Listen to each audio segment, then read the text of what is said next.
Welcome to Section B of I Love You, I Hate You, Madly in Love with Yourself. So what we did in the last lesson was we wrote down all the things that our spouse did for us that made us feel happy and that made us fall in love with them, and that we did for our spouses. And so now what we're going to do is we're going to take that list and we're going to transfer that list into things that we can do for ourselves. So what I want you to do is take your list, put it on one side, and then add the new list and put it on the other side. And I want you to just transfer over ways that you can do that same thing that your spouse used to do for you for yourself. So for instance, me, I love going on adventures. I love going hiking and biking and swimming. And there was a point when my husband's, I tried to get him to come and do these fun things with me. And it was really frustrating because I woke him up one morning. It was like maybe 7 a.m. or 7:30. I'm like an early riser. And I'm like, let's go hiking. And I was so excited to go hiking. And I thought, he'll want to go hiking with me. He loves me so much. He's going to want to go hiking with me. It was probably like 7 or 8 months into our marriage. And he's like, I don't really want to go. Goes back to sleep. And then I was really confused. I'm like, don't you love me? If you love me, then you would want to go hiking with me. And then I felt that was like one of the first times that I felt like maybe he didn't love me. I was pregnant with my oldest child, and I was like, oh my gosh, I'm so early on, and I'm like, how do I fix this problem? So what I did was I just complained, and I told him that he should go hiking with me, that was his responsibility to keep our relationship happy and nourished and taken care of, that he should do these things for me, and he should do all the fun things that I love to do, because that keeps our relationship nurtured and loved, taken care of, and keeps us in love with each other. And I knew everything, and I was wise and smart, and so I decided that I was going to tell him the way it needed to be done. And sometimes he would go along with it, and he's like, okay, and then so he felt like obligated to do that. But over time he became more and more resentful about me trying to get him to do the fun things I wanted to do, and he sometimes didn't. And so in a way, what I was doing was I was trying to push him or control him into doing the things that I wanted him to do. And I was instructing him, and I was in charge. I was a very masculine role. I was like, I'm in charge. I can teach you how to do this. I know how to have a good relationship, and this is how it's done. And so I basically was taking charge of that. So that's a really big no-no in relationships, because it fosters resentment. And over time, you may last, 13 years, 20 years, but at some point, the relationship's going downhill, and there's not that madly in love feeling anymore, that connection. Your spouse starts to feel like controlled and unloved because they feel controlled.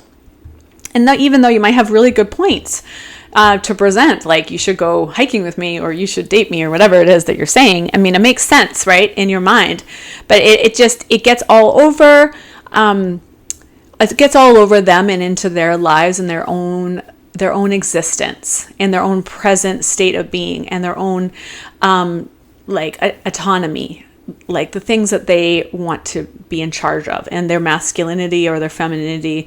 And it just kind of swaps over to their side and tries to take over their free agency, really, their ability to make their own choices and to make you happy in the way that they want to make you happy, and so on and so forth. So you're kind of taking charge of that and taking all the wind out of their sails, and it makes them feel very unhappy. So what we're going to do for this lesson is we're going to take that everything that's on that they used to do for you and used to do for them, you're going to put it onto the other paper, which is yours, what you're going to do for yourself. And this is the way that you're going to fall madly back in love with yourself, and you're going to date yourself. And so we're going to take all those answers and put them over to the other side of the paper. How can I date myself? So if I used to feel in love with my husband when he went hiking with me, instead of being resentful that he's no longer going hiking with me, or he didn't, at least that one time. He did go hiking with me, but not often when I wanted him to, and he didn't want to. I felt unloved. So what I'm going to do instead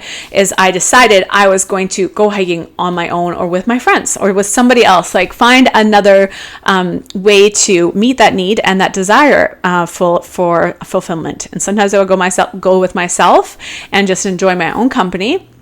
and really allow myself to be filled up in the joy of just being with myself. And it turns out that I'm a great date. I found this out when I took myself paddleboarding, and I was out on the lake, and I actually put my paddleboard on the back of my quad, and I rode my quad down the road, and I let the wind blow through my hair, and it was just like this magical kind of feeling. It was warm, and this summery breeze, and the light was sparkling through the trees, through the leaves, and it was just so beautiful out. And it was in Washington in the summer, and just amazing experience. And so I went all the way to the lake, and I blowed up my paddleboard, and I really was intentional about it. This is me dating me. I'm in love with me. I am nurturing myself. So I was really intentional, filled up my paddleboard, really enjoyed it, really allowed myself to really feel the energy of the moment and just really be happy.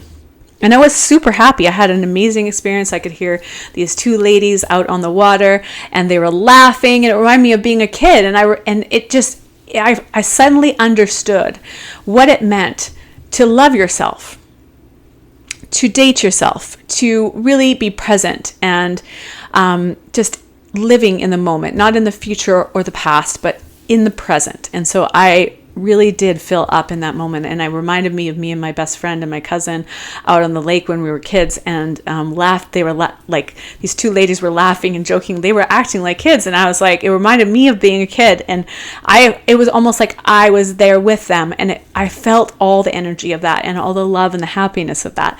And so I was able to date myself without having another person with me. I could have done this with my best friend. I could have done a lot of different things. But in this moment, that's what I chose to do. And so what you're going to do is make that list on the other side on this paper. And I want that list to be as long as possible, 10 to 100 things. And I want them to be big things like going on paddleboarding adventures, and small things like intentionally drinking your cup of coffee, or having a glass of wine, or in the bath with a glass of wine, or in the bath with your coffee, or on your deck listening to the sounds of the birds, drinking or eating something, or just meditating, or whatever it is that you do that fills you up. Some people love playing sports, biking, playing football or soccer, or going out with the guys or the girls, and just little things and big things. And I want you to make a list of all those things that you can think of. And I want you to be very thorough, and as many things as you can think of that really fill you up and help you to feel madly in love with yourself. And I'll see you in section 3 of module 1.